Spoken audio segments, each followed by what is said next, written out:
Welcome to SithTalk, brought to you by Gattacar and Lanyard, bringing you news from Star Wars The Old Republic and beyond. Join us now as we explore the universe and take down the Republic in a galaxy not so far away.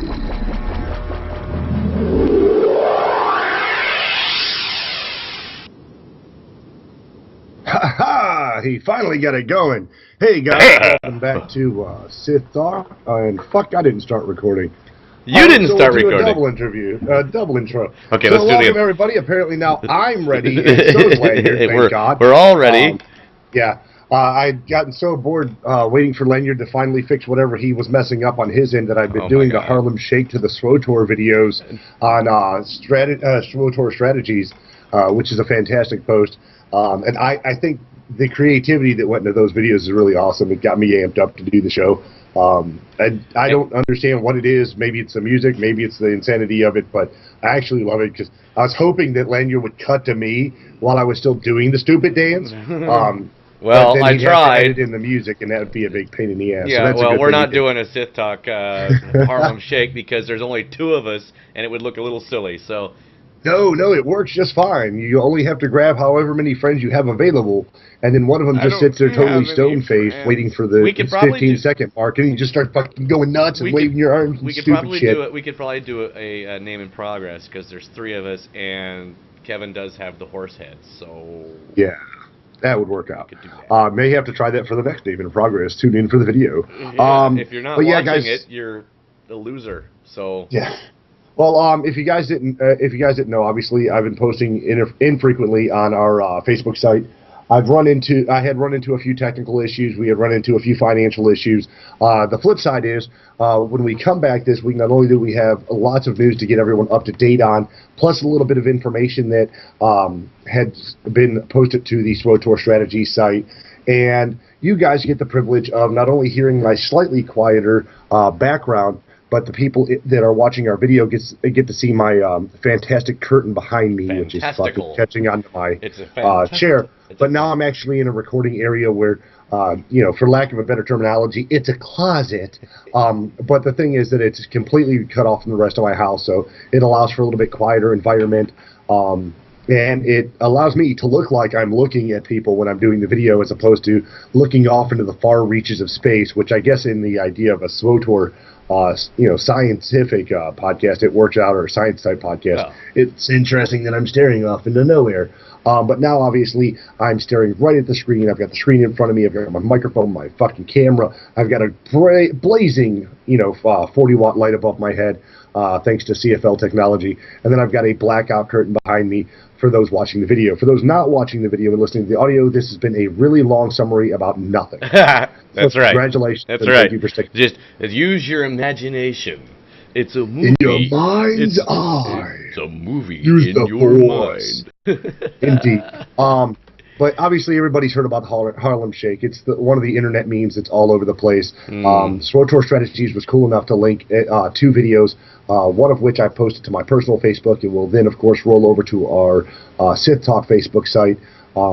But there's a lot of news that's going on beyond just what's going on as far as the new 1.7 or the new-ish 1.7 patch with the new Greek Consortium addition to the game. And with the Greek Consortium on its way and everything, so we have a lot of things that are coming. Obviously, we have the fact that I have been playing. I've been playing a lot on my Rakat character on the Jedi Covenant server. Still working on leveling on Coruscant, of course. So I haven't really got real far in the storyline. I'm about level 13 or 14 now. Nice. So I've done a couple of the heroics. I was helping on a world boss when I got called into my my op for the day, or for my flashpoint for the day when I went into that. I did get to run as a DPS / healer because I haven't really, though I've chosen a path-ish, I haven't had enough skill points to decide which side of the road I want to run down. I really do like the idea of healing on this character. But I'm also really pushing DPS. We did see quite a bit of change to what was available on the market with the last episode briefing you on the fact that they had removed quite a few of the holiday items for Christmas. It looks like they pumped in a bunch of Valentine's items, which is cute. The little Jawa's cute. The little Jawa's so cute. I love you. It's so cute. Yeah. So there are a lot of things there, of course, that are worth noting, but we'll get to that in just a minute. I was on today, and I'm busting tail getting through some of the levels. I was happy to see that I don't have to pay to be able to be in a group, because I ran across a couple of 2-man or 3-man heroics, and I would have really liked to. Because they do stint after level 10 the amount of XP you get. I didn't want to feel like I was, restricted from taking on some of the missions that really I need the XP for. So luckily I was able to get through a couple of those, and I'm on to my third area of Coruscant, getting ready to go through the pipes and work my way up to the Jedi ruins that to finish off Coruscant, and then I'll be off to my next planet, which, nice. If I remember correctly, is probably Terrace. Because it's like the 3rd or 4th planet down the road for the Republic. So for the Imperials, it must be the other way around. So wait. I think yeah. No, Taurus is a little later on for Imperials. Let's see. You said you finished up Coruscant. I'm almost through Coruscant. I'm 3/4 of the way through Coruscant now with breaching the 3rd zone. So. And you're on your Imp, you said, or? I'm on my pub. So it might be Taurus. It might be Taurus, and it might be. Yeah, it might be Taurus. Yeah. So, I'm having a lot of fun with that. I really, really, really am enjoying the storyline. I'm still very much enjoying the areas. But I have to say, the game is dead. There were only 400 people on Coruscant when I was there. There's only 138 on Hutta right now, so... Yeah, what the fuck. But, it's really enjoyable. I am kind of... nonplussed as far as some of the items go. I'm still kind of irritated by every time I walk into a cantina that it flashes, if you were paying for this game, you would get bonus XP. Oh, does it say that every time you walk into a cantina? Yeah, and I mean, I understand the idea is that, if you paid, you got more. I'm still trying to get over the idea that while a free-to-player can get in here and enjoy the storyline, I mean, you can log off wherever you want to because you're not getting rested XP, which is okay. Mm-hmm. But I don't like being reminded that the fact that I'm not paying is why I'm not getting that experience, which is kind of unfortunate. I mean, yes, I could jump onto my paid account and enjoy the liberties of that, but I'm trying to get through it and get to 50 as if I just played free-to-play without having to expend any bonus cash towards something without it being allowed based on what I get to do for dailies or mission leftover money. Yeah. I do obviously have more than I need to pay for any training, that being speeder piloting or any of my abilities. I've still yet to pull out my second bar. 12 levels in, so 12, 13 levels in, so really not that bad. I am playing as a Billy Badass, so every answer I have is either negative or shit-faced. I take my time to, flirt with the chicks if I get an option to flirt. Oh, yeah. And I, like the first mission you do for one of the senators is like, hey, anything for you, babe. Yeah. You want. What kind of irritated me about that story? You did be flirting, and you thought maybe you were going to hook up with the senator, the blonde chick in there, you're going to go to dinner or something, and then you never see her again. Even after you protect her ass, because you can do that. Yeah. Because she's like, well, these things are the senator, she's corrupt, blah blah blah, and you're like, go back and you're like, I got this hologram, and I could destroy it, and you don't get nothing for it. I'm like, But anyways, so. But I mean, and there were a lot on the Sith side where.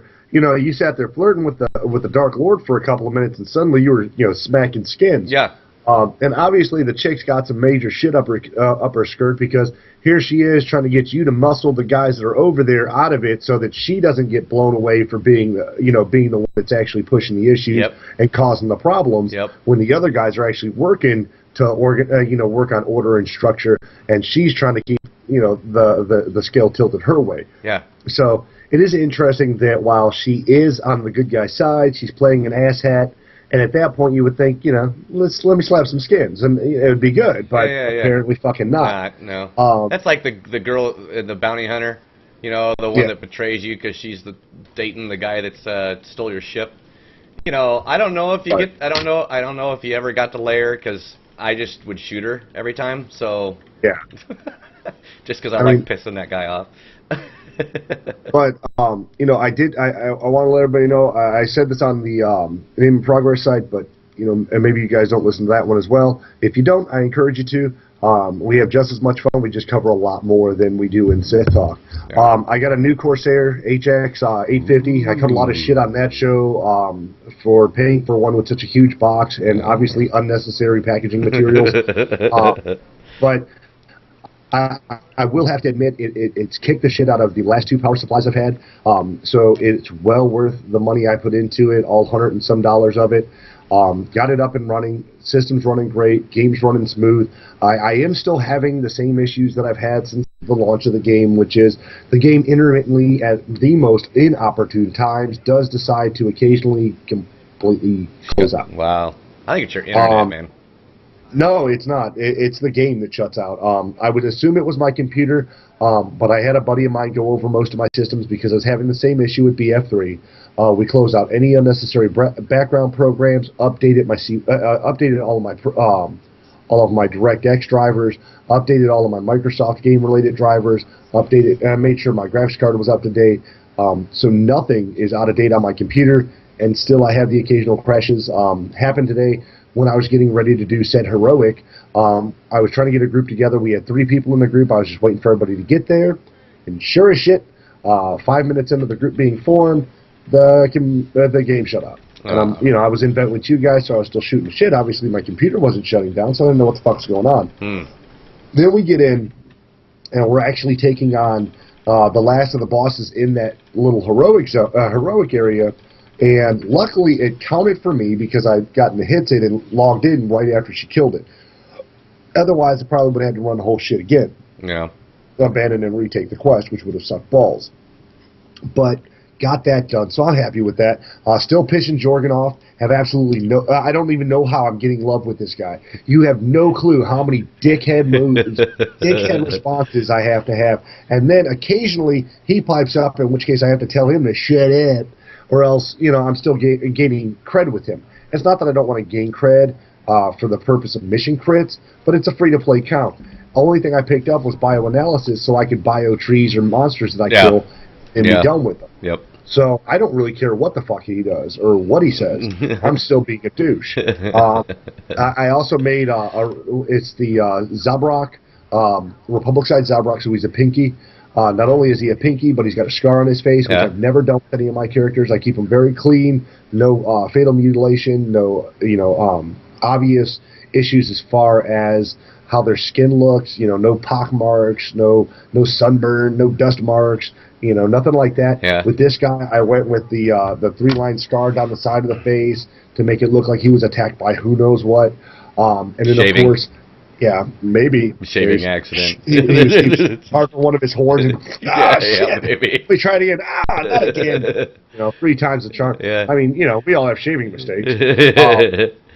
I went with body style too, because I'd had very beefy characters in the beginning. I've also done very fat characters, so I've got those body types out of the way, and I'm still working on some of those characters.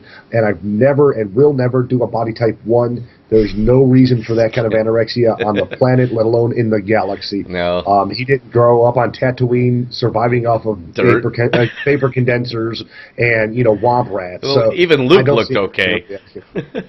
Well, he Luke was a hard-working, hard-living man. Yeah. Many bantha steaks went into that boy, I can tell. Yiggity! But it's been an exciting week. Obviously, with the expansion, with the 1.7 patch coming out, it's given us a lot of new gear. Obviously, they've actually launched some new packs, as well as, of course, the rumors that Disney is finally picking up wherever the script was for the next up-and-coming Star Wars movie. And that, to me, sounds pretty exciting. Now, we've had some discussions between me and Lanyard and, of course, Kevin, or White Sword, as we say. I always call him Kevin, and Lanyard always calls him Kevin, but the internet calls him White Sword. So, well, yeah. just in case you didn't know, about the director being J.J. Abrams, and I guess we've all, more or less, as much as I hate to admit it, come to the agreement that J.J. Abrams is this generation's, or my generation's, or our generation's version of Spielberg or Lucas in their day. I say in their day because while they were amazing directors, producers, and screenwriters, definitely some of their things as of the last 10 years or so have become the gibberings of geriatrics. Yeah, they're what was it? Aliens versus Cowboys, as you can see, was not very good. So yeah. Well, and you know what though, Aliens versus Cowboys really is one of those movies that probably would go into the realm of a cult classic at some point. Maybe at some point. Yeah. Well, everyone looks at George Romero. Looks at excuse me, not George Romero. Looks at the original Evil Dead as being campy on purpose. Yes. And it turned that movie was not intended to be campy. Right. It was intended to be scary as hell. Right, but and the best part about it is they're remaking it with all the same people, and what's his face, the guy from Evil Dead that lost his hand, the main character. He's actually producing it and everything else, and they've got all the same people in the background that wrote it and everything else. They're actually making it again, and we looked it up to see if it was going to be, seriously scary, or is it going to be campy. And he says we are going to make it, well, not his words exactly, but it's going to be campy. It's going to be just as goofy as the first one. So I was like, score, it's going to be Which great. is funny because my nephew, and what it is it's not a prequel or something in the series. It's just a redo. It's not even a redo of the first one. It's 30 years later. Oh my God! Yeah, so he comes back. This is what happens to Ash's kids. Right, they come back. They come back to the same cabin. The car is still there. The cabin's still there. He's still missing his hand. I'm hoping he's still got the chainsaw though. That's awesome. But and I will have to admit that while I'm not a huge fan of everything Abrams does, obviously he is a very good director. He's very good at lights. He's very good at setting the scene for everything, because while I didn't care for Super 8, which everyone else spooges over, I did absolutely love the Redux on Star Trek. Yeah. And I'm a Trek fan. I've said it before. Obviously, I do SithTalk, but I am a Trek fan. Right. Same here. And I still think that, much like the Beatles and the Stones, when it comes to sci-fi, you're one or the other. I don't know that there's room for both. And as of yet, my heart hasn't lent itself to being enamored by episodes 1, 2, or 3. However, I am heavily beholden to 4, 5, and 6, the originals, not the redos or the adjusted scenes versions of them. While I do think that Lucas did a good job with revitalizing Tatooine and giving the area a lively feeling, since it was supposed to be a hub of a planet, the CGI that was done there was fine, but some of the other changes I'm completely against. And I don't care what anyone else says. There's no reason Jabba had to come out. He's an all-powerful gangster. Why the fuck would he be going one-on-one with some lowlife like Han? Yeah. And I know it was in the original script, but once it's there, let's just consider it set in stone and stop grabbing a new chisel, because you're breaking apart the things I enjoyed. I don't care what Jabba says. I'm not gonna say for sure that he raped my childhood, but I definitely feel, it's irritating to me that I can't go and buy an original copy of Star Wars the movie. I can only get the enhanced versions. But that being said, J.J. Abrams is the one taking the lead on the new Star Wars movies, and we look forward to seeing some great footage out of him. We're interested to see exactly what the storyline is, because while there are some leaks, no one said for sure what is going on in those. But I'm really excited about that. As you guys can tell, Lanyard's playing on his account right now, as is the tradition for when we play the game. So it's kind of up to me to lead most of the discussion. Well, you always do anyway. I know, I've got a big mouth. I've got a mouth for radio. I'm getting my ass killed by a freaking champion. I don't even know why I tried. I'm such a dork. I'm level 5. I can take him. Level 5? You're taking on a champion? Where the fuck? Yeah, the level 5 champion there in Hut. The M78. The M78 Harvester. Oh yeah, that was a pain in the ass because you got to stun the shit. You got to try to stun him, and because you're the level you are, you're like 3 levels lower than him. So Yeah, it's like and I don't can't have stun him, I don't miss him. have any I don't have any stun abilities.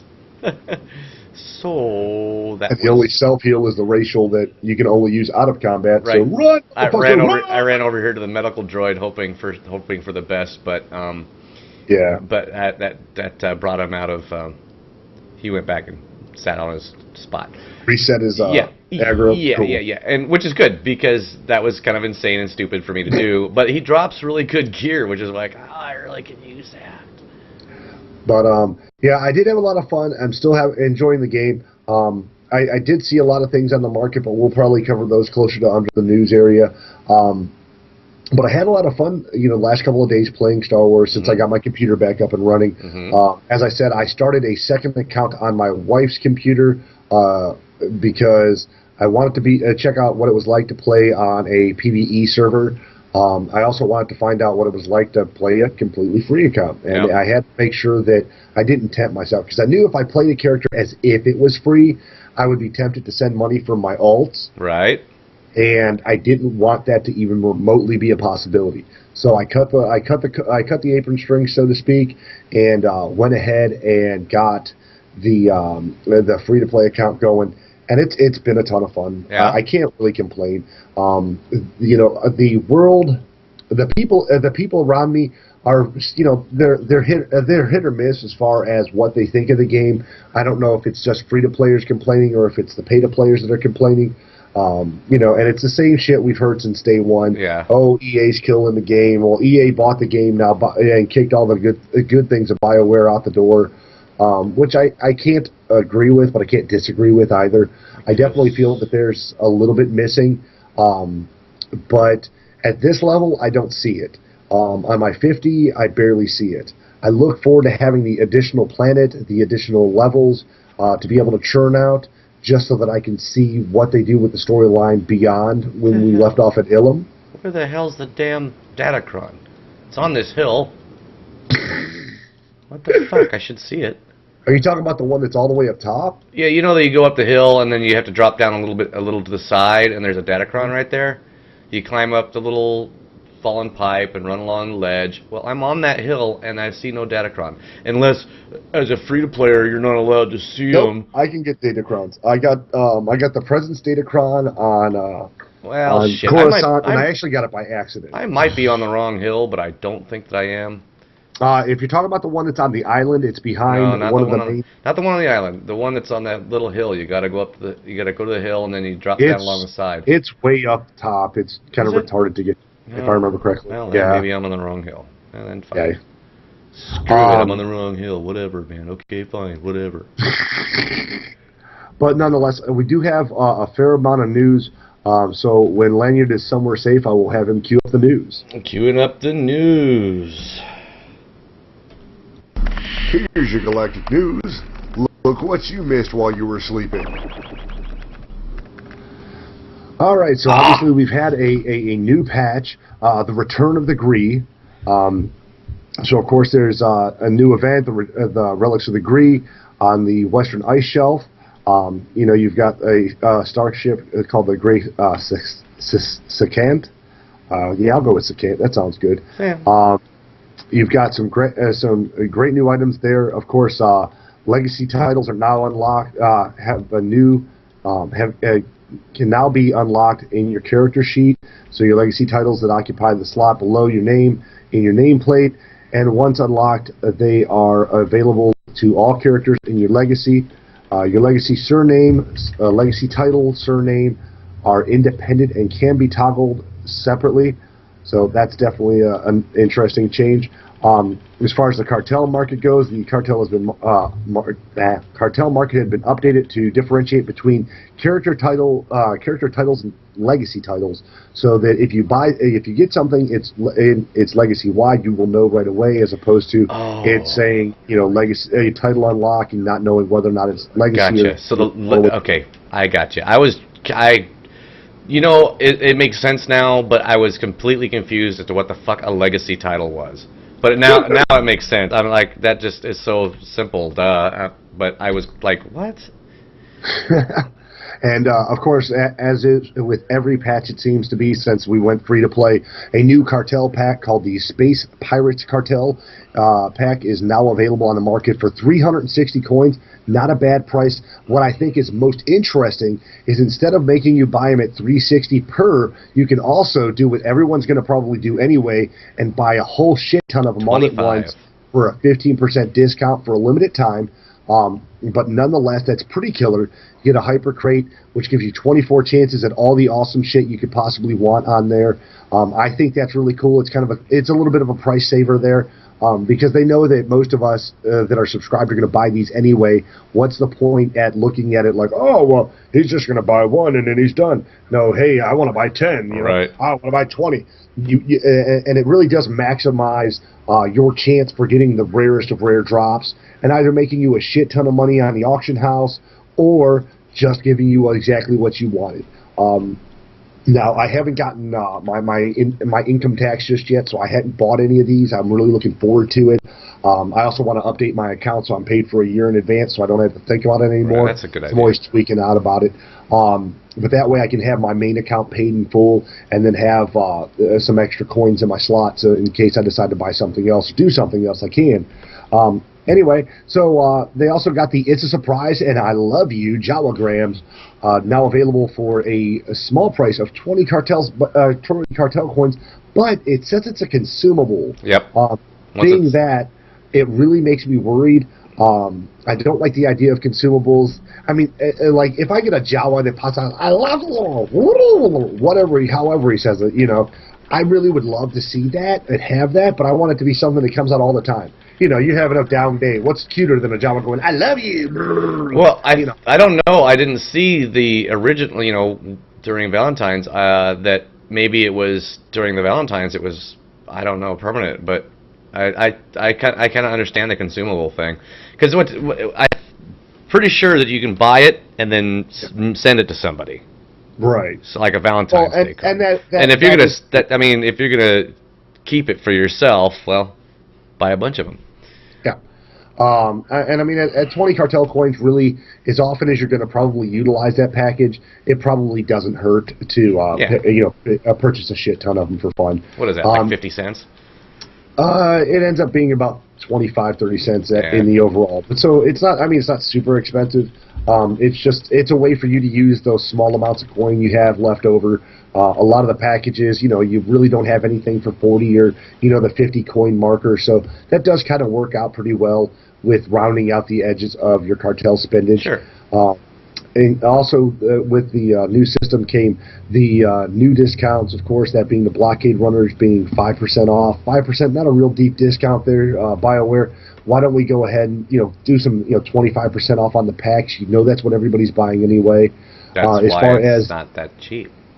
I understand that, but you know, you let someone feel like they saved a buck, they'll spend 10 more. It's just the nature of the beast. Authorization, artifact, equipment, discounted to 10%. So that's 2,530 cartel coins. Authorization for artifact equipment. Remember that price 2,430 was actually for the account. Per character, it's only 900. Interesting that they discounted the account-wide 10%, but per character 25. Obviously, depending on how many characters you have, though, the 25% is not going to save you enough to equate the 25-30 that you'd spend if you bought it account-wide on the cartel. Yeah. Additionally, you have major XP bumps, discounted 25%, carbonite chambers, what they thought was going to be the big hit, discounted back to 25% with 540. And the experimental flight suit, which is one of the newer outfits, discounted by 50%, which I think is a great deal. I like that experimental flight suit. That I really do. I think it looks really cool. Yeah. Let's see what else we got here. We have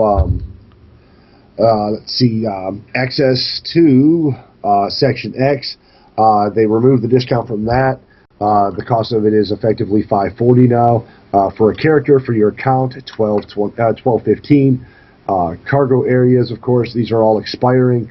Back up to its main price. Account and character, additional cargo base, backup, and medical probes are no longer 50% off, which kind of blows. I don't know. Cheap medics, cheap medical supplies. Yeah. But and let's see. As far as bug fixes, they put that at the forefront. It says players are now able to use more than one category-specific experience boost simultaneously. I.e., a player may have both Warzone and Space experience active, so boost active. So if you have one, you don't lose one by activating the other. Right, that's a good idea. Which is always important. Yeah, that's just click, and then have your experience. That's. It doesn't matter what you decide to go into. Now the only thing is that they do they're working off the timers no matter what. Right. So if you're dinking off doing one thing, granted, I understand not wanting to spend 1 to 3 hours doing nothing but space missions. So once you've gotten your space mission allotment out of your system or your need for space missions out, I understand going into a PvP match or your 3 for a week or flashpointing your way, whichever one you want to work with. If you're on a free-to-play account, if you're on a main account, the boost is just a boost. So do whatever you feel. It doesn't really make a difference. Several cartel tooltips have been corrected to indicate that they unlock for the characters rather than full accounts, which is something they've been working to fix since they launched the market. Let's see, players who had previously obtained a piece of Spymaster, Conservators, Phantom, Despots, Preceptors, Trailblazers equipment will receive a set matching piece of the classic version of the item. You will find classic version of the item delivered in your in-game mailbox and inside your equipment lockbox where you originally obtained them. The tooltip for social boost items now indicates that the cooldown is 1 hour. Let's see, updates as far as the art of the Skip Tracers Cartel pack to accurately depict the stylish dancers items. Stylish dentures? Dancers. Not dentures. No, I thought you said dentures, as in teeth. Yeah, stylish dentures. You have the diamonds in the front, maybe some gold. The little they go back and forth with little LEDs. Oh my god! You try to do lightsabers for everything else, but now we're doing lightsaber crystal teeth. Cha-ching! They do that. I'll officially quit. Let's see, under general... But he'll stick around for sparkle bombs. I love sparkle bombs, bitch. I need them in more colors. The only thing that would be better is if I could see a Jawa flying from the ceiling with a sparkle shooting out of its... ass? Yeah. Stop picking on the Jawas, man. We're like one-on-one right here, man. We're like one mind, two people. Yeah, I would much prefer if they were like, had like a Hispanic... accent. No, accent. Oh. Hey man, you wanna buy some droid parts, man? They're fresh, man. I just got them, man. Oh man, they're not stolen. What the hell, man? That's fucking horrible. Let's see. Under general, it says the number of abilities players can learn has been significantly increased to allowing anyone who had been unable to summon a new pet or a new vehicle to do so. Okay. So apparently there was a deadlock with some of the ways they were learning that it wasn't popping off just right. Added Cargo Bay, Guild Bank, Mailbox, Galactic Trade Network terminals to the VIP area of the Republic fleets. Apparently they finally decided to step their game up. I'm going to cover that in the SOTOR strategies link. It actually they decided to make the VIP area more than just a tourist stop, so that's definitely a plus. I'd like to see some people getting money out of an area that we don't even use. Let's see. Speaking of, all players located on Ilum prior to game patch 1.7 will now find their positions to be updated. Imperial characters will be at the Imperial Planetary Shuttle, and Republic characters will be moved to the Republic shuttles. Most of you who had already seen this know that you got moved, and you're like, what the hell? Right. Under flashpoints and operations, of course, we've got Terror from Beyond. Reduced the damage dealt by the hypergate irregularities during the encounter with Terra from Beyond and 16-player story mode. That was a section we've already said. Story mode's always going to see the big nerfs, and we shouldn't complain about it because they don't get shit for gear. Right. Last time I was in TFB, I was lucky to pull off a couple pieces of Ricotta, and my character already had that. I got my first use. Must be a subscriber to claim this reward. Told you, shit gets frustrating, dude. And like I said, you know, going into the inn and being told that it's just but there's not even like a pittance reward. You know, it's like that's it. You could have gotten this pot of gold, you could have got experience for doing this mission, but yeah. Well, it's not quite that bad. I remember it being like if it was something you were supposed to get a chest for, you would get the experience and you would get the cursory money for doing the mission, but you just didn't get the bonus cash. Right, that's what it was. So, that's what it was. It was like, well, you couldn't it is kind of aggravating. You just couldn't throw me some, you know, I don't know, some vendor trash. I mean, at least, fucking. Throw me a planet-side coin, or just a med pack, combination, or a med pack. You know, fuck anything. Fucking stingy. Anything. I'll take a handy. You give me a handy, and they don't give me a BJ. But how about a handy? Stingy pricks. Oh man. Under items and economy, it says general item sale values and item repair costs now reflect the value of the items and any enhancements attached to them. Previously, items were incorrectly being valued without their enhancements. Now, see, this is a plus minus because it takes more money to pull the shit out than it does to put it in. But I guess if you're wearing like a level 3 item or something that you've had forever, like your affinity towards the blue set from balls. Balls what? Try to remember that outfit you had for the longest time on your blue and white. Yeah. Blah blah the first flashpoint. I keep thinking black, but I know that's not right. The first flashpoint. What's the first flashpoint? I don't know. I can't open flashpoints. Black Talon. Black Talon. Okay, so you had your Black Talon gear. Now, if you had your Black Talon gear and you had these like uber fucking like level 61 implants in it or advancements in it, I could understand not wanting it, making sure that it didn't do it off your base, because that would be a great way to save thousands of coin in the game. So, okay, I'm all right with that. I do think it's odd that the system didn't automatically fix it, didn't automatically update, but. Shit happens. Yeah. Let's see. Corrected the art for Clan Variant Militia Rifle to display with the correct material type. So that's always an important thing. It says vendors. The bartenders on the Republican Imperial Fleet now sell flower delivery. Oh, well, hot damn. So the Jalagrams is as their issuance or the naming of it is definitely cool. Definitely would love to have the little deliveries to be able to drop. Or send to people, which is always cool. Little prizes, little wrapped up gifts are always awesome. Under Legacy, general, it says the Galactic Reputation is a new system that for advancing your legacy. You can unlock reputation ranks and completing missions for various organizations and earning reputation trophies, which can be consumed to earn reputation points. Higher reputation ranks will unlock such rewards such as mini pets, cosmetic gear, and legacy titles. Ooh, what? No emotes? Oh, that's it. I'm quitting the game. I can't get emotes. Dude, that's what they need. I know what they need. They need a Harlem Shake emote. That would be awesome. It's a bomb. So it makes everybody around you. You hit the Harlem Shake, and your character starts out, and then all of a sudden they all go. It's a 30-second emote. That would be fantabulous. Awesome. And you could troll the shit out of your raid group and drop that shit right in the middle of the raid. Right as the tank's going to the boss. Drop.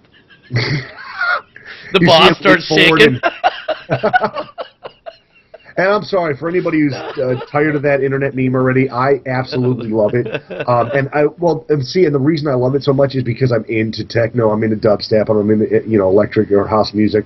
So the fact that people are just using it and dancing in the most ridiculous ways to it makes me so happy. It says the 4 reputations are currently available. That are currently available are Voss, the Gree Enclave, the Republic Hyperspace Armada.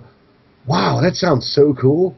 So much better than the Imperial First Mobile Fleet. What is it called that's now? like saying the Armada?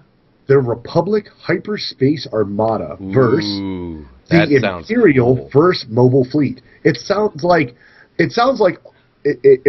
God help me. Uh-oh. It sounds like Porsche versus Kia. Yeah, right? Like Lamborghini, Kia. Suzuki. It's just terrible. And then, of course, the other one is the Republic 5th Assault Battalion or the Imperial Garda on Belsavis. So, once again, the Republic get a better name, fuckers. It says the legacy titles can now be unlocked in your character sheet. The legacy titles occupy the slot below your name in your nameplate, and once unlocked, they are available to all characters in your legacy surname, legacy title surname, and are independent and can be toggled separately. Makes me think you could probably put them both one in and the other. I'll have to get on my paid account and double check that, but it sounds like you could have like a super duper retarded long name now, which would be awesome. Let's see, priority transport, personal starships. A personal starship is now available as a legacy unlock. This ability requires level 15 and character level of 20. It says a legacy level of 15 and a character level of 20, and does not share a cooldown with any other priority unlocks. So that's always fun. Let's see, additional bug fixes. It says the tooltip that for the improved rocket boost.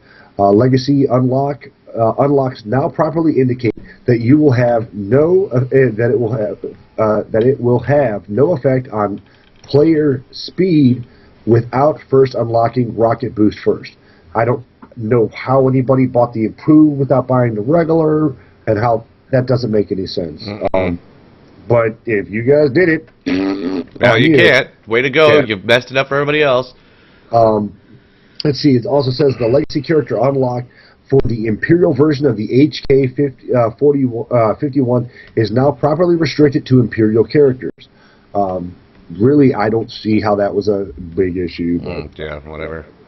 I'm going to skip over the more mundane NPC and mission thing. Obviously, we've got NPCs and missions on all of the planets to bang up your new reputation abilities. So that you can get your goofy unlocks, many varying styles. Let's see. I did see one that kind of stopped me though. Bounty hunters. It says the hunt on Drummond-Koss. The arrivals council on Drummond-Koss will now properly advise players that you must have Mako to be able to activate that first mission on Drummond-Koss. Oddly enough, though, I could have swore when I did it originally, it told me that, but I could be wrong. I was going to say, I thought it did too, yeah, but whatever. I doubt it. I don't know shit. Just been playing it for a year and a half now. Yeah, Fuck you. Yeah. Let's see, PvP, World PvP on Ilum. It says the Battle for Ilum area PvP missions are no longer active on the Western Ice Shelf. The Western Ice Shelf is now divided into small group free-for-all PvP region in the south and the standard open area in the north. Missions in these areas will activate during the Relic of the Gree event. So the PvP and non-PvP events, open it up around there. It says the small group free-for-all PvP is a new rule set for the World PvP, where groups of up to 4 players can compete against all other groups in the area. So a 4-on-4 version, basically, of the Dead Man's Pass over on Tatooine that no one really cared for, which means more than likely no one will care for again. Of course, it says operations groups are disallowed in this region because, God forbid, you actually go and do faction versus faction like it should be. Right. Hey, whatever. Moving on to space combat, it says reputation trophies are now awarded for completing the daily heroic space mission from the Fleet Command Council on your ship. So that's definitely a good time saver there. It says a new reputation vendor is present on the Imperial and Republic fleets in the area near the space combat vendors. So obviously some cool new upgrades or possibly side grades or who knows, maybe just miscellaneous garbage that you want to pick up because it looks cool. Maybe. I'm a big fan of looks cool. Still am hoping they don't pull my fucking speeder off before I get some righteous cash to buy. Oh yeah, I think that's the only thing I'm going to purchase. Dude, I saw one riding by, and I will admit it did look a little funky because it looked like two big ass jet engines. Yeah. And they were kind of warbly. But Did it go? Woo? You know, I was trying to talk to Kevin and watch a video at the same time. Yeah, Mister. When it came Mister, by, I don't play with sound. I was playing with sound yesterday until Kevin jumped in, and then I had to turn it off so I could hear him. Let's see, it says, under UI General, it says, your character's galactic reputation can now be viewed on your legacy window. Always a good, easy thing, since we unlocked the idea of galactic reputation. Let's see, it says, the character and the cartel market windows have been updated to include legacy title information. Okay. All right. Under the GTN, it says, searches on the GTN are now limited to 4,000 results or 500 pages. That is a lot of searching. If you reach this limit, players will need to use other search criteria to refine it. My guess is with the amount of free-to-players and the amount of, I'll say, credit farmers, not cartel coin, obviously, but credit farmers, we'll probably see we've probably seen a massive, or we have seen a massive explosion in the amount of constantly being created, trades. And granted, okay, yes, most of these accounts are people that are working in conjunction with credit sellers. So they're probably live accounts that are pay to play to begin with, and they're able to open. And the other thing, of course, is the people who break everything down to one stack per. The most ridiculous shit I've ever had to endure. But such is what it is. You know, it's a trade network. It says in order to improve overall GTN performance when searching the GTN, each word must now be at least 3 characters long to be accepted. Okay, well, all right. 3 characters long. I'm a little confused by that. When you go to do your search, you have to put in something more than don't you need at least 3 characters? Well, you could just put S and get everything that's named S. Something. I can't imagine someone who's that entirely bored. I wonder what they got on here and that. It's got an F there. Maybe you're so drunk you're like S. S. I want to look up super stuff. Where's you? Oh crap! I'm in a freaking heroic zone. Duh. And then, of course, our always favorite section is miscellaneous bug fixes. They corrected some minor spelling and grammar errors on the character selection screen. And, wow, that's a hell of a place to make a mistake. Let's see, and the command /stuck will now kill players who are stuck on their personal starships. Oh, well, that's good. That's one way to commit. Great. Commit suicide while you're flying through space. Not brilliant. Doable. So, of course, the big deal for me, and I know Lanyard's been asking for this for a hot minute. Calendar. Apparently, SWTOR gets animal mounts. Yeah. One of the big things. Hot damn. I want a tauntaun.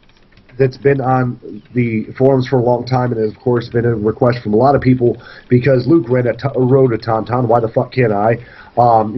Not to mention all the other animals that were out there that we've seen mounted throughout the years of watching Star Wars and the many various variations on the original Star Wars. It says we had a post from I'm going to screw it up. It says it's from it says SWTOR systems designer Nathan Edmont. Howdy everyone. Hold on, I got to do this in the right voice. Howdy, everyone. I wanted to pop in here and let everyone know that we are very much reading y'all's suggestions and the ensuing debate. I figured the animal mounts discussion would be a good one to jump in and let you know that creature mounts are something we have wanted for quite some time. Now, obviously, I can't tell you everything concrete yet, mostly because there isn't anything concrete yet.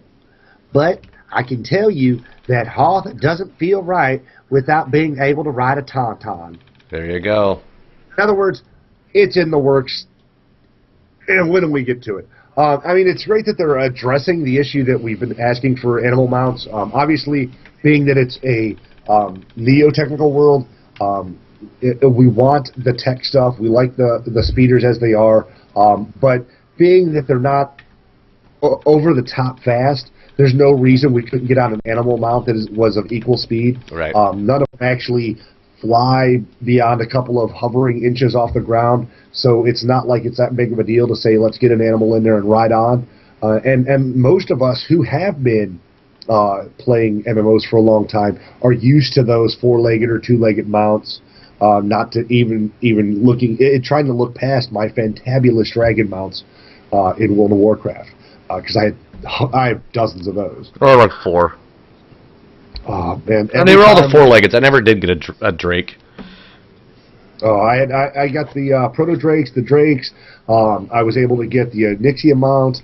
If it was a dragon, dude, I went full on to it. Anything I had to do to get it done.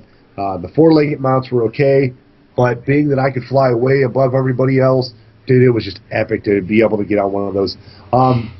It says, the writer from SwordTorch says, awesome. There's nothing concrete, as he said, but we know they are on the way. They are on the way. This is where real fun comes in. Other than the obvious choice of tauntauns, what other animal mounts do you want to see added? The Ballast War Droid has been recommended, along with other personal walkers or the kitty cats. Maractyls and Dewbacks. The Dewbacks, yeah. Let's see. I mean, it's a great. What are those big elephant things on Tatooine? Oh, come on, the big furry elephant thing, the big horns, the banthas. That's it, the banthas. Get a bantha. That's what we need. You could have a bantha, and it'd be a 3-person mount. And I know, you could even have a bantha that has like a merchant and a repair guy on the. That's something new. Yeah, I could definitely see that happening. Some people are suggesting Calor slugs. Other ones are talking about chem lizards. Chem lizard, yep, chem lizard would be good. Vine cats. The Vine Cats, if I saw that, I think I would have a little bit of He-Man envy, because that's no matter what the cat mount is, once you stripe it, it's from He-Man.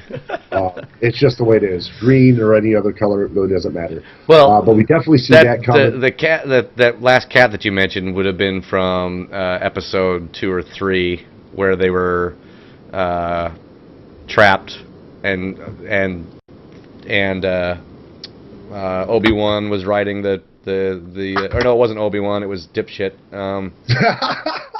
No, Obi-Wan was riding the cat, and Dipshit was riding the other, the big, Dude, the horn, I love the how big your bull. hate for that actor turns him into the Dipshit. Dude, have you seen any other movies with him in it? It's just as bad. It's like, this guy cannot fucking act. Why do you keep putting him in films? Dude, that's just. I mean, granted, yes, they were listed as being 2 of the worst actors ever in a Star Wars movie, both the child and the middle-aged. Well, the child is a child, so you don't expect much from him. And believe it or not, I think he did better than the grown-up version. So. And then, of course, those of us who have VIP keys because we were, in from the beginning, or bought the $1 million coin, or bought the premium after the fact, like I did, because I pre-ordered, but I was like, the reason to get the premium version. And then eventually it begged at me, it's only $15, why not? And bought the VIP zone. Now, of course, VIPs have a slightly better feeling of being VIPs by having the access to banks, mailboxes, guild banks, and, of course, the all-important GTN, all in the same area. I would have liked to see them move up a little bit better.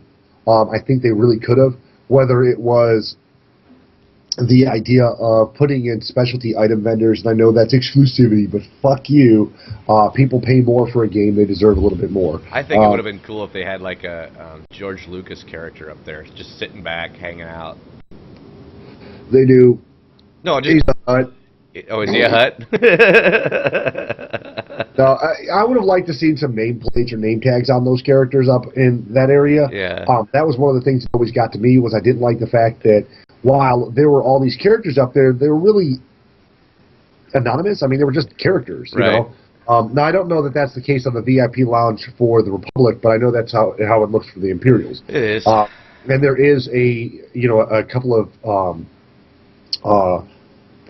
oh God, brain fart. Oh God. Oh God. Oh God. Oh God. Okay, brain fart's over. But there are a couple of Wookiees on the Republic fleet. I would have liked to seen some. I mean, they're normally, or they have been associated throughout most of our understanding of the game and the lore. They've always been associated with traders, not traders, but I don't want to say traders because traders isn't quite right. But smugglers. So why wouldn't we see, or why wouldn't there be the potential for a Wookiee to be on the Imperial fleet just like it is for the Republics? But I do understand different characters, different alignments, blah blah. Probably because the Imperials bombed the shit out of Kashyyyk and we're trying to wipe the Wookiees out. We try to wipe everybody out, son. We don't give a shit who they are. But the point is ugly, and as much as we hate anything that's non-Sith or human, don't they belong? You still see other races. I'm not going to touch that. On top of all the other great news, we've been talking. We were talking earlier in the episode about the likelihood of Disney finally releasing George's well held on to episode 7 of the series, and of course, we're all excited to hear about it. But apparently, there's rumors, there's the possibility, there's the hope, but there seems to be some kind of announcement that Harrison Ford will be back as Han at 150 years old. I'm not sure how that's going to work out for him. Uh-oh. There's someone breaking into Lanyard's house. Quick, get your shotgun. No, I was trying to figure out what that noise was. Damn fire engine going by. And he's not 150 years old. He is ancient, but by the time, who knows? He could be Solo's dad or something. I guess. Well, it says, let's see, it says here in the article, a new update for the Star Wars movie, Star Wars Episode 7. Scene is Harrison Ford. The scene is that Harrison Ford will be returning as Han Solo. We've told you about all the spin-off movie rumors, which they are really funny funny skits. If anybody hasn't looked those up, you definitely got to check out the ideas for it. Except for the human centipede one, don't look at that, kids. That shit's fucking horrible. Scary. It's just disgusting. It's 3 Ewoks sewn together. It's disgusting. Okay. Yeah. Mm-hmm. Yeah. Oh, just that good. Right. But apparently it says mini featuring a young Han Solo. While those sound interesting, the Episode 7 fans are excited to hear that Ford himself will be back to play Solo. Let's see. It says, okay, so it's going to be one of those reminiscing on his deathbed things.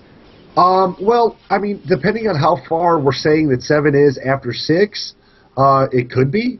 It's going to have to be. I mean, Harrison's really, really old, unless they do that stupid thing they did with Jeff Bridges on Tron. Yeah, but if they do that thing they did with Jeff Bridges on Tron, that's going to be horrible. I mean, that looked like shit. Yeah, well, Tron was I'm not going to talk about that movie right now. I like that movie. Don't fuck with me. No, it's a good movie. I just think that it looks like crap. I mean, his face doesn't match and everything else. It's just bad. It's bad. The technology's not up to date yet. It's not good enough to fix that much old. No. While medical science can easily make right Mr. Harrison look half his age, electronic engineering is not able to fix that much fuck up. The putrid chem lizard I just found is a champion, and I was looking at the buff. I was like, I don't understand that buff. What's that buff? So I hovered over it, and the thing says, putrefaction. The appalling smell of this creature sickens anyone who gets too close. Like Harrison if he doesn't change his diaper. Like, okay. That's interesting. It says Latino review reporter Humberto L. Madaba Gonzalez appeared on Fox News Latino today to break the news that Harrison Ford will definitely be back to reprise his role in Star Wars 7, slated for 2015. The rumors have been swirling since November, but Gonzalez is the first to claim a confirmation. I found out yesterday, I did my due diligence like I do with everything, triple-checked legitimate sources, his deal is done. So he's actually going to be back in there. Makes me wonder who else they're going to bring back. Princess Leia really didn't age well. Luke's looking dark side-ish at his best. Although you have to admit, Mark Hamill has become a very big voice talent. Yes, for Batman. For the Batman series. He's the Joker. Yeah. Right, and while he is an icon in the sci-fi lexicon, he is got that face for radio. Yeah. Much like myself. Yeah. So I mean, he's definitely not aging well. And if he does come, if any of them come back, obviously we're talking stunt doubles out the wazoo for anything that needs to be done. Well, I'm not saying that these actors aren't R2 great, and C-3PO will be in there for sure. Hey, robots don't age, baby. They get upgrades. That's right. That's why I'm hoping to be a cyborg by 2025. But, you know, I mean, it's really interesting to see that Harrison's coming back. It definitely lends a definitely large amount of credibility to what might happen in the movie. We do know that there are different spins on the series to where Han and Leia had kids, and they were being brought up for light side, and there was a conflict between the two kids, where Luke was supposed to be rebuilding the Jedi Order from scratch. So there's a lot of storyline that can be brought into Episode 7. It was supposed to be about bringing the Jedi Order back and bringing bringing back the respectability to the universe from the ground up, and obviously. We all wanted to see if Chewbacca ever got to have pups with another Kashyyyk. But at that point in the movie, he was supposed to be the last of his kind. So. Yeah, he hooked up with the gray Ewok. Remember the gray? So they had midgets. The gray striped Ewok. Yeah, that's him and her hooked up, or it. Yeah, but I mean, it's interesting to see that he's back. Like I said, I wonder if Mark Hamill's going to be back, just because he's been having so much luck with his voice talent.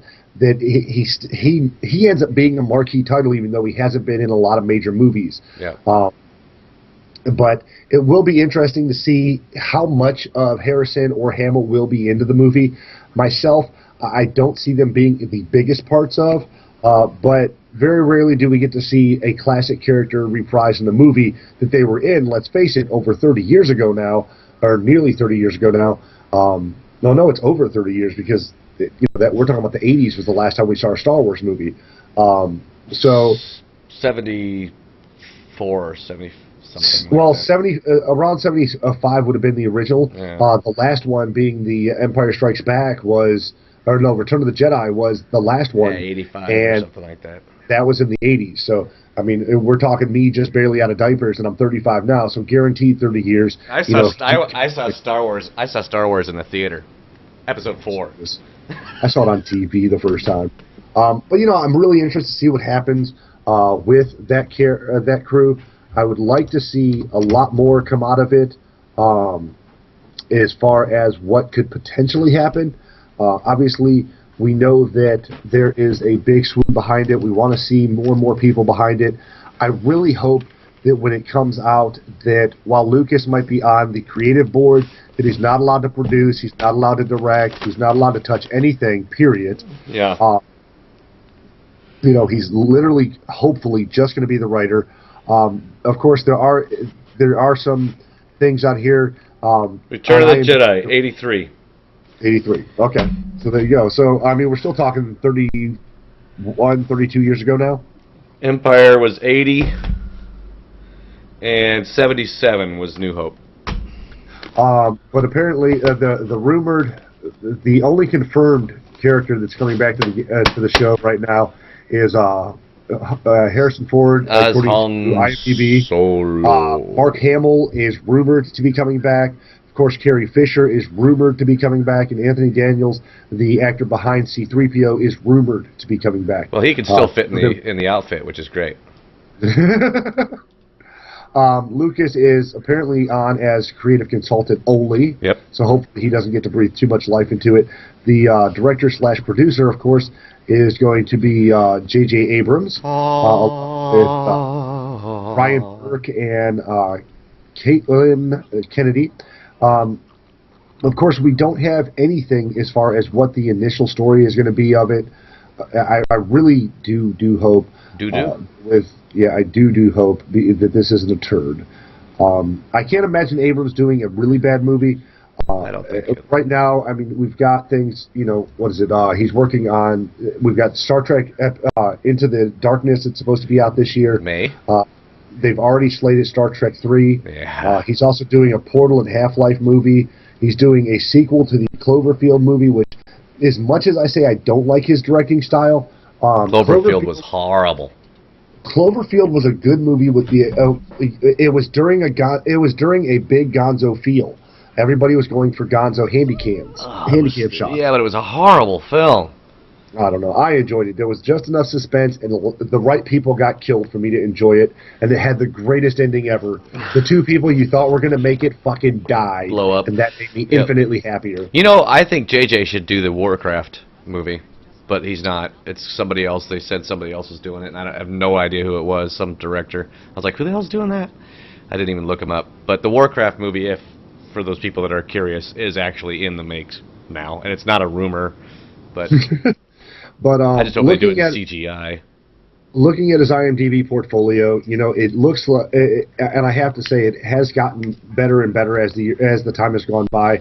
While I was not super appreciative of Super 8, obviously Kevin and Lanyard were. If you've tuned into our Name and Progress show, whereas I was a big fan of The Fringe.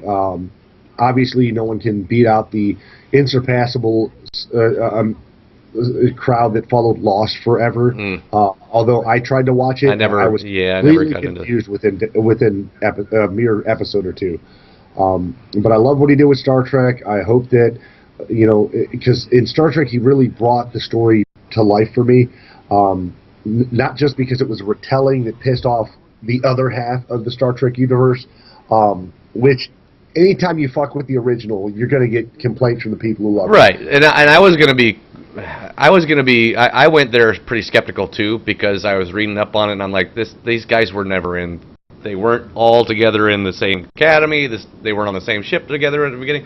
I was like, this is going to be fucked up. But then once I found out it was an alternate universe, I was like, brilliant, this is beautiful. Yeah. And it's like now, and then it dawned on me, I was like, dude, now they can actually relaunch the whole Star Trek and not hurt the original, because it's an alternate universe. It's a completely new story. It's awesome. I think it's great. And while some people think that's a cop-out and they're just fucking with, Gene's original vision. No, Gene would have loved it. Gene would have fucking loved it. He's up there wherever Star Trek heaven is, and he's applauding. I think he did an amazing job on it. Well, and even his Gene's family has said that, it's not at all a slight to Gene. It was a very much a hand clap to him, a very much a nod of the head to what Gene established. I don't like the design of the ship. It looks too anime, but...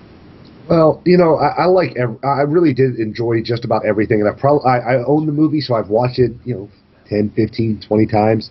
I've got it in my iTunes catalog, so I'll probably watch it again tonight just because I'm thinking about the movie. But Kevin's complaint was, I don't understand what they had to do with the water tubes, but dilithium crystals don't need to be cool. He was trolling you, bro. He was just trolling you. That's all he was doing. If he wasn't trolling me, I'm going to be so pissed off. He so doesn't understand his sci-fi. Although Kevin also told us that he didn't like Doctor Who, and then once he tell us on the next episode, I love that show. Doctor Who. Yeah, well, he is going to Washington more, so maybe he, can watch Getting it now. a bit more eclectic. Yeah, you have, because I've always said you had to be stoned to watch that show. Well, I was always in a pot cloud, never stoned. Contact buzz over. Thank you.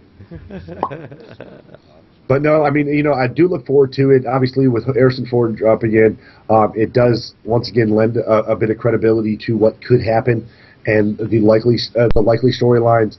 If Carrie Fisher signs on, we know for a fact that they don't have to recast Leia as the old Leia. And granted, Right. I know most of us really want to remember her as being hot Leia, not Mother Teresa Leia. But Well, whatever. age does that to people. I mean, unfortunately, that just happens, so.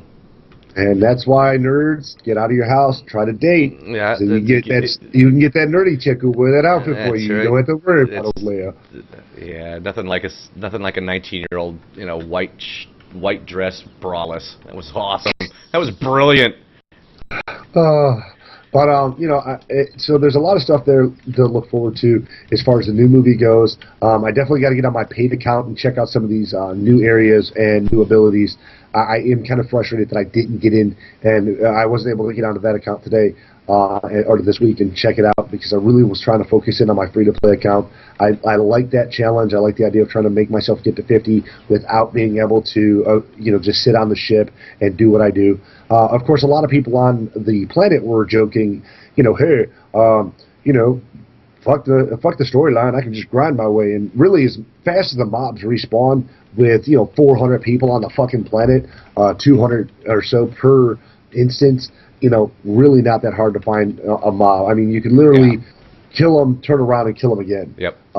And that was a lot of fun. We do have a quick episode from Sudo. If you guys feel like it, just drop a few coins in and give us a hand. If you can't, I understand. We do this for fun, not for profit, obviously. So go ahead and give you a Sudo. Then when we come back, we'll shoot the shit a little more.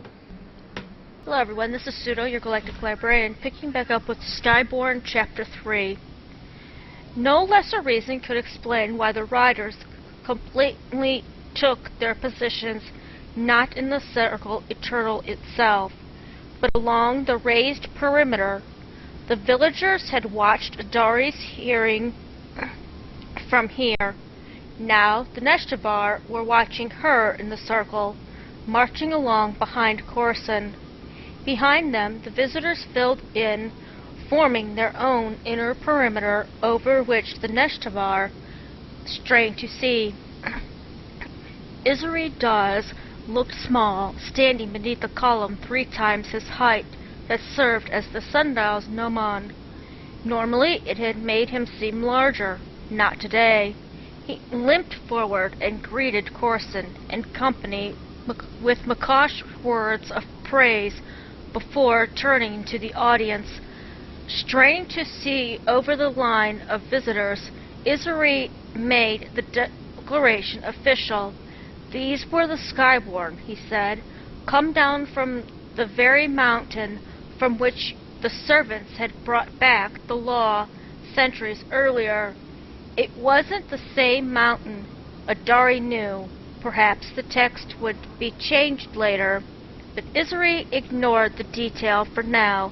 The visitors had established their identities to the satisfaction of all the Neshtavar, he said. You didn't believe them when they levitated your cane, Adari whispered, unable to resist. That ended when they levitated me, Isuri rasped under his breath. He turned back to see the villagers cheering, not for his proclamation, but for Yaru Corson, Grand Lord of the Skyborn, who had just physically leaped the distance to the top of the column.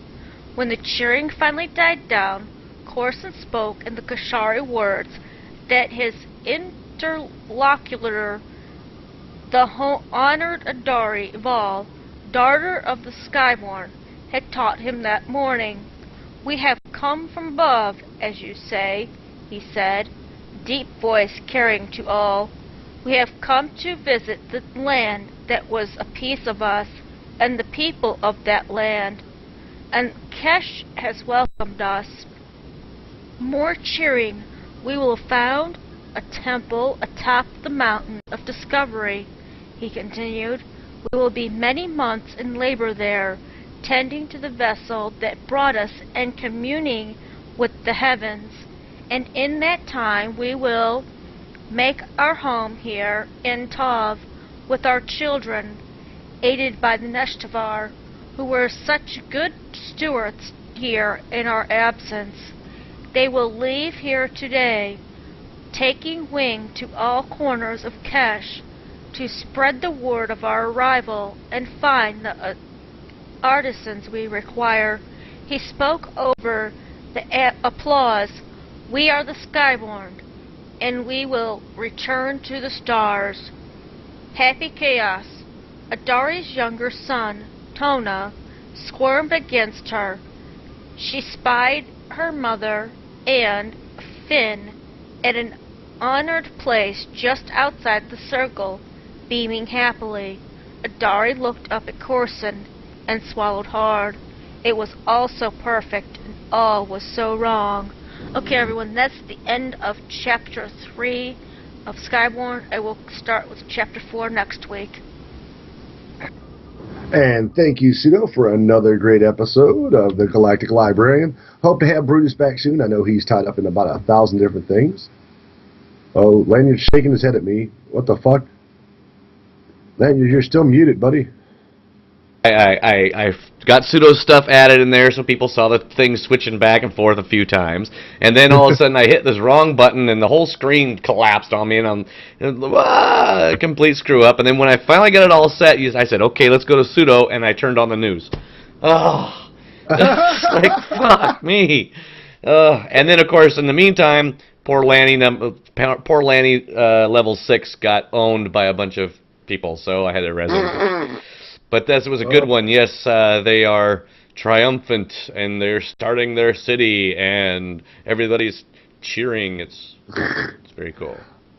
So I hope you guys enjoyed that, and I do hope to get a little bit more from our buddy Brutus if he has time or has the energy to do so. I know school's quite taxing, and there's quite a bit more, I'm sure, going on around in the background. If you guys do know of any other Harlem Shake tours, feel free to share them on our SithTalk site, or just, email me a link, or put them on our YouTube comments. I get a kick out of it. I think the shit's hilarious. If you suddenly feel spurned to make one yourself, make sure to link it. It's spurned, not spermed. Fucking sick prick. Why would I feel interested in doing it yourself, it's kind of sticky. Or as Kevin Smith has me calling it, skeet.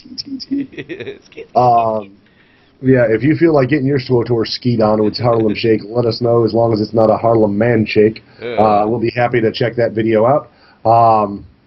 But if you guys have anything you want to let us know, maybe something you think we should put in or something you want to add in, like I said, you can always contact us via email, and I'll be happy to call you via Skype.